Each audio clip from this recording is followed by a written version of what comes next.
آپ جو ہے وہ اللہم اغفر لحینا و میتنا یہ دعا کرتے ہیں، یہ میت کے لیے نہیں، یہ آپ کے زندہ لوگوں کے لیے ہے۔ اللہم اغفر لحینا و میتنا و شاہدنا و غائبنا و صغیرنا و کبیرنا و ذکرنا و انثانا، اللہم من احییتہ منا فاحیہ علی الاسلام ومن توفیتہ منا فتوفہ علی الایمان، اللہم لا تحرمنا اجرہ ولا تفتنا بعدہ۔ اس میں پوری میت کے لیے دعا کیا کی گئی ہے؟ آپ کو نیت میں کہہ رہا ہے، وہ جو نیت کے خود ساختہ الفاظ ہیں کہ آپ نے نیت کرنی ہے فلاں فلاں دعا حاضر میت کے لیے، تو حاضر میت کے لیے تو دعا ہی نہیں پڑتا آپ کا مولوی، وہ تو جھٹکا لگا رہا ہے، اس میں تو کوئی لفظ اس میت کے لیے نہیں ہے سوائے اس کے وہ میتنا، اللہ تعالیٰ ہماری جتنے بھی مردہ ہیں ان سب کو معاف کر دے، ایک لفظ صرف ایک، مغفر لمیتنا، بس ہماری میت کو معاف فرما دے۔ اللہ کے رسول صلی اللہ علیہ وسلم کی دعائیں ہیں، وہ سیکھیے، مولویوں کو کہیے سنائیے دعائیں، آپ نے ہمارے بزرگ کا جنازہ پڑھانا ہے۔ اللہم اغفر لہ وارحمہ وعافہ واعف عنہ واکرم نزلہ ووسع مدخلہ واغسلہ بالماء والثلج والبرد، اللہم نقہ من الذنوب والخطایا کما نقیت الثوب الابیض من الدنس، اللہم اغسل بالماء والثلج والبرد۔ اللہ کے نبی صلی اللہ علیہ وسلم کی یہ دعا کتنی جامع معنی عظیم و شان دعا ہے۔ اللہم اغفر لہ، اے اللہ اس میت کو معاف کر دے، وارحمہ، اے اللہ اس پر رحم کر دے، وعافہ، اللہ اس کو عافیت بخش دے، واعف عنہ، اس کی طرف سے عافیت کر دے، اس کی طرف عافیت کر دے۔ زندوں کے ساتھ بھی فراڈ کر رہے ہیں اور مردوں کو بھی نہیں بخش رہا ہے، ان کے ساتھ بھی فراڈ کیا جا رہا ہے۔ آپ نے مولوی صاحب کو سنا کہ یہ کس طریقے سے اعتراضات کر رہے ہیں، کہتے ہیں کہ یہ دعائے جنازہ زندوں کے لیے ہے، یہ مردوں کے لیے نہیں ہے، کہتے ہیں یہ فراڈ ہے زندوں کے ساتھ بھی اور مردوں کے ساتھ بھی، یہ دعا نہیں ہے، یہ تو جھٹکا لگانا ہے۔ اس طرح کی اور اعتراضات بلکہ بکواسات وہ کر رہے ہیں۔ کیوں کہ یہ اعتراض کس پہ پہنچتا ہے؟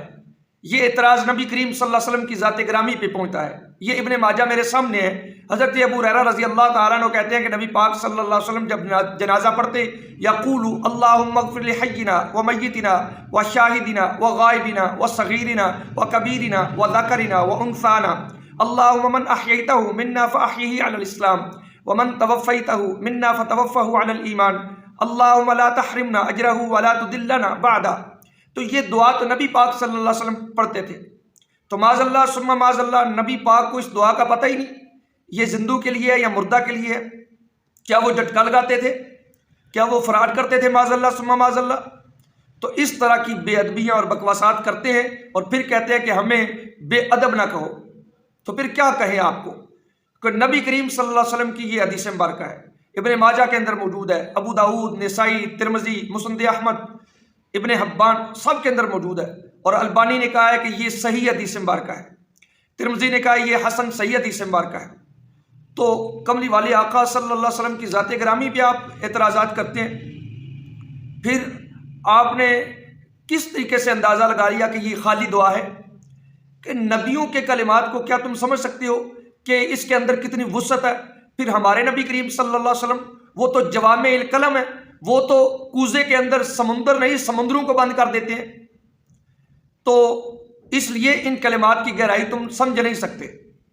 باقی تم نے کہا کہ یہ لفظ میتنا ہے تو یہ تو صرف ایک لفظ ہے مردہ کے لیے، اور اس میں لفظ حینا ہے تو وہ ساری دعائیں زندوں کے لیے۔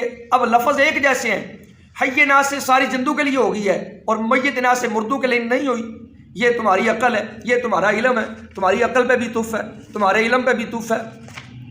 اصل بات یہ ہے کہ یہ دعا اتنی جامع ہے جس میں سب کا ذکر موجود ہے، تو اس لیے تم اس کی گہرائی کو کیسے سمجھ سکتے ہو؟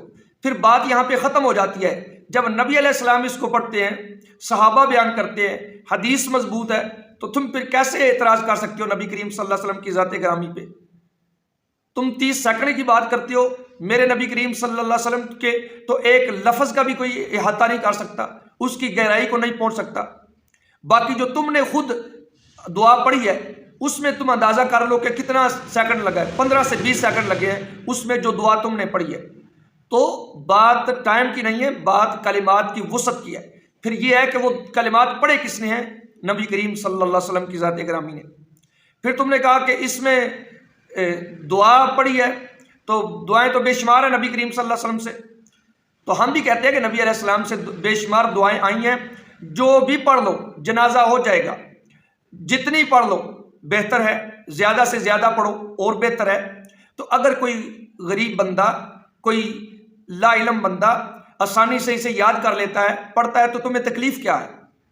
کیا یہ نبی علیہ السلام کی دعا نہیں ہے؟ کیا یہ نبی علیہ السلام نے تعلیم نہیں فرمائی؟ کیا یہ صحابہ نے روایت نہیں کی؟ تو پھر بے جا اعتراض کس بات کا؟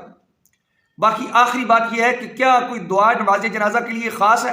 تو آپ بھی کہو گے کوئی خاص نہیں ہے، سارے اہل علم کہتے ہیں کہ کوئی خاص نہیں ہے، تو پھر اعتراض کس بات کا؟